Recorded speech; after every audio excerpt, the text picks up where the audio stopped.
Today, President Trump traveled to Las Vegas, where he met with local officials, Las Vegas police, and the staff at a local hospital that treated many of the shooting victims.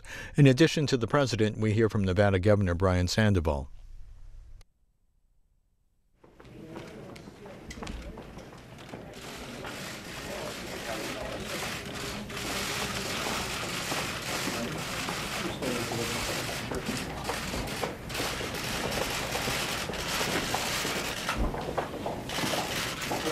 Hi, everybody. I just have to tell you that I just met some of the most amazing people. We met patients that were absolutely terribly wounded, and the doctors, the nurses, all of the people at the hospital have done a job that's indescribable. And they were full the night that it happened, before it happened. Correct. And they found room for many people. How many people came in? We had 100 come in, and we admitted 50. What I saw today is just an incredible tribute to professionalism, and what they have done is incredible. And you never want to see it again. That I can tell you. You never want to. But and the patience, the bravery. Some were very, very badly wounded, and they were badly wounded because they refused to leave. They wanted to help others because they saw people going down all over. And it's an incredible thing to see. There's tremendous bravery. The police department, incredible. The people themselves, incredible. People leaving ambulances to have somebody else go because they thought they were hurt, even more so. The professionalism of the doctors and the medical staffs at this hospital and at other hospitals. You're saying how the coordination that you had with other hospitals. Community covered everything. They did a perfect job. John, say a few words to the press. No, we couldn't be more proud of the community response. Every hospital took serious patients. Everybody took care of them well. And we've exercised our disaster plan in Las Vegas, and it was rolled out flawlessly. I have to tell you, it makes you very proud to be an American when you see the job that they've done. And people that would not be around today are up there, and they'll be leaving the hospital in a week or 2 weeks or 5 weeks. And in some cases, even in a few days. It's amazing. One in a few hours, and you would never have believed that. So I just want to congratulate everybody. It's incredible. Incredible what you've done. We met quite a few people, and believe me, they're very lucky to be here. And, what message did you have for them, Mr. President? Well, I think the only message I can say is that we're with you 100%. We are, in fact, I invited a lot of them over to the White House. I said, if you're ever in Washington, come on over to the Oval Office. And they're all saying, we want to do it. How do we do it? And believe me, I'll be there for them. But the message that I have is we have a great country, and we are there for you. And they're there for us. Mr. President, does America have a gun violence problem? We're not going to talk about that today. We won't talk about that. Motive, sir? Not yet. No, we're looking. I can tell you it's a very sick man. He was a very demented person. We haven't seen that yet, but you will know very soon if we find something. We're looking very, very hard. I'm actually going over to the police department, who likewise, Doctor, have been incredible. Unbelievable. The fact that they were able to locate that zone and get in there, they say 11 minutes, whatever it was, it kept them busy, and he stopped firing because he knew they were coming into that door at some point. I think they did an incredible job. The professionalism has just been amazing. So I want to thank you all. And we're now going over to the police headquarters. And doctors, thank you very much. We appreciate it. Fantastic. Fantastic. Thank you. Mr. President, any response to Rex Tillerson's comments allegedly? Yeah, I'm very honored by his comments. It was fake news. It was a totally phony story. Thank you very much. It was made up. It was made up by NBC. They just made it up. Thank you all. Thank you. Total confidence in Rex. I have total confidence. Thank you very much, everybody. Thank you.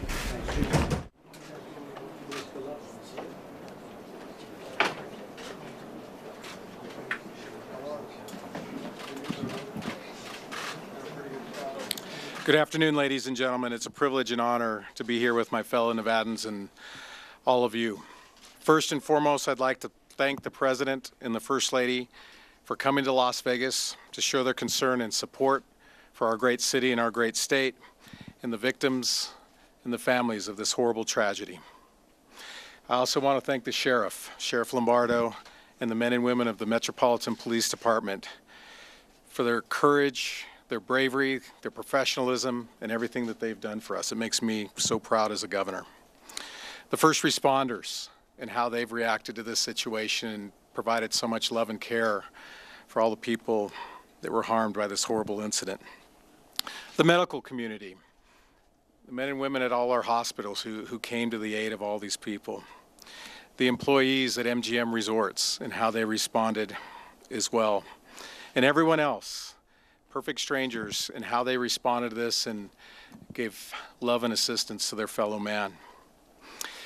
You know, I also want to thank the people from across the country and across the world for their outpouring of support and generosity that has come here. It's unprecedented in our history. It makes us feel like we're not alone and gives us strength. Briefly, I attended a candlelight vigil last night at the University of Nevada. It was an impromptu event. Over 1,500 people showed up on very short notice. We all held candles. We all hugged one another. We held hands. And we held those flames out in front of us to show tribute to the victims and their families of this horrible, horrible event. And at that moment, despite how dark and cold it was, I saw and we all saw that the greatest darkness can't put out the smallest light. And we collectively felt for the first time the first pangs of hope. We saw that despite the sadness and grief all around us, that we're resilient and that we're committed to fight and recover and begin the long process of healing. As Nevadans, we have a long history of pulling together. And yes, we're hurt. We're hurt badly. We're not broken. As I said, we've seen generosity on a scale that is unprecedented in Nevada history.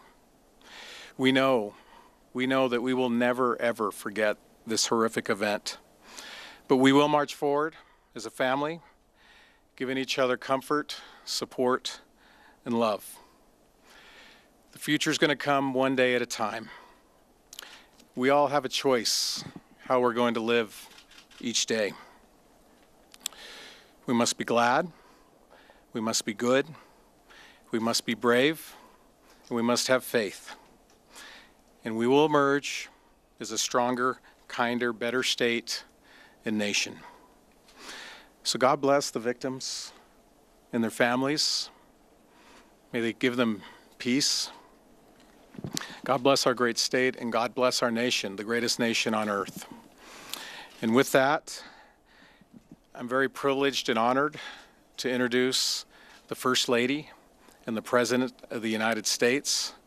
I personally want to thank them on behalf of all the people of Nevada for taking the time to come out here and provide us their support and their comfort and everything else that they're going to bring to us. So with that, ladies and gentlemen, I'd like to introduce the President of our great nation, Donald Trump. Thank you.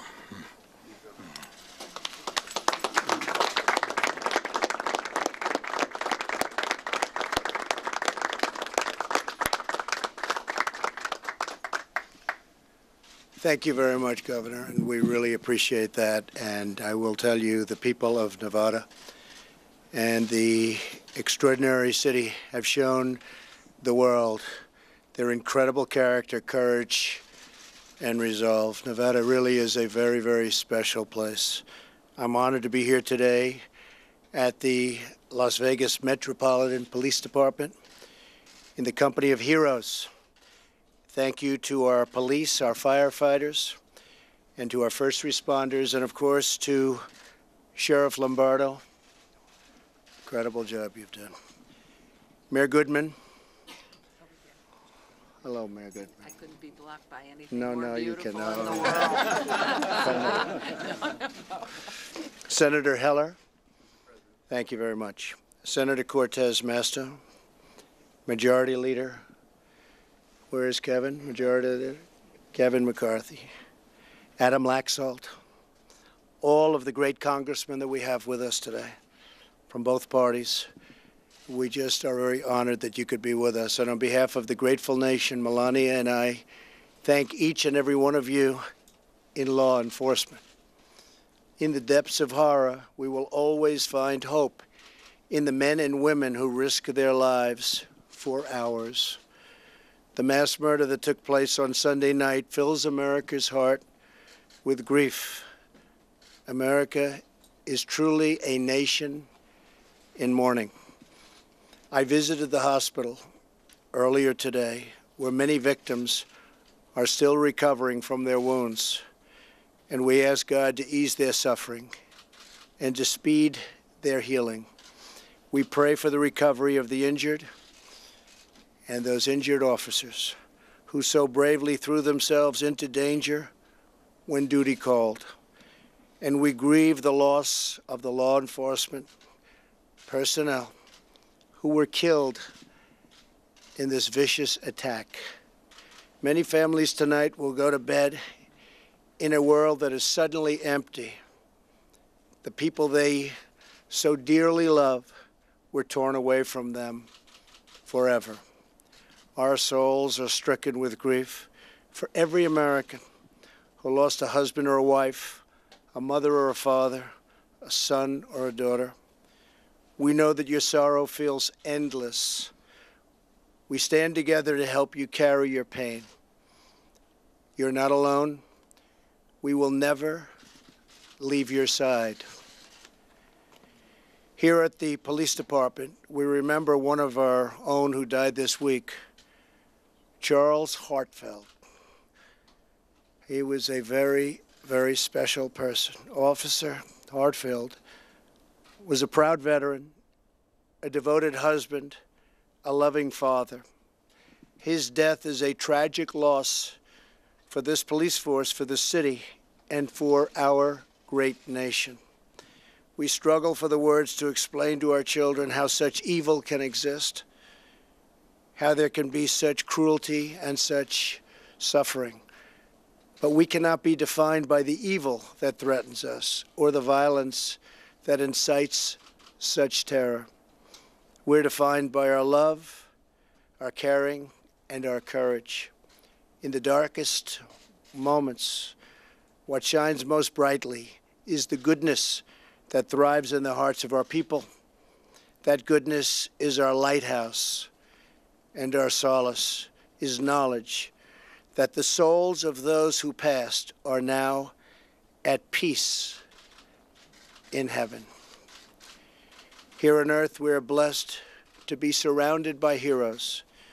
As one eyewitness recounted this week, while everyone else was crouching, police officers were standing up as targets, just trying to direct people and tell them where to go. The officers were standing up in the line of fire to help those in danger and to find out where those horrible shots were coming from. Words cannot describe the bravery that the whole world witnessed on Sunday night.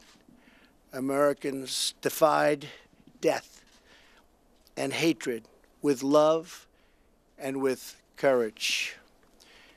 When the word and the worst of humanity strikes, and strike it did, the best of humanity responds. Parents and spouses use their own bodies as shields to protect their loved ones. Americans dashed into a hail of bullets to rescue total strangers. Joining us today are many of the heroes who were here during that horrible moment, that horrible night, including Las Vegas Metropolitan Police Officers Tyler Peterson and Tana Gurley, and civilian Aaron Stalker. Officer Peterson was on his second day on the job when the shooting began. I just visited him in the hospital. Within minutes, he joined a group of officers rushing between flying bullets to clear the fairground and save lives. Officer Gurley was off duty attending the concert. Although she was unarmed, as soon as the shooting began, she threw on a yellow police vest and began evacuating victims. And Aaron Stalker, a veteran, rushed to the scene to search for his loved ones, but when he couldn't find them, he began helping every person he could. As he recounts, we used the plastic barriers as gurneys to carry the injured to transportation. I made splints out of whatever I could find and used anything to stop the horrible bleeding. Among the wounded was the mother of Aaron's girlfriend. She is still in the hospital, and we are all pulling for her. To every hero we helped, every hero saved so many lives. And believe me, a grateful nation thanks you. The example of those whose final act was to sacrifice themselves for those they loved should inspire all of us to show more love every day for the people who grace our lives. In the months ahead, we will all have to wrestle with the horror of what has unfolded this week. But we will struggle through it together. We will endure the pain together, and we will overcome together as Americans. May God bless and watch over those who protect us. May God bring healing to the families of the wounded, the injured, and the fallen. And may God bless our great country, America. Thank you very much. Thank you. Thank you, Governor. Thank you very much. Thank you very much.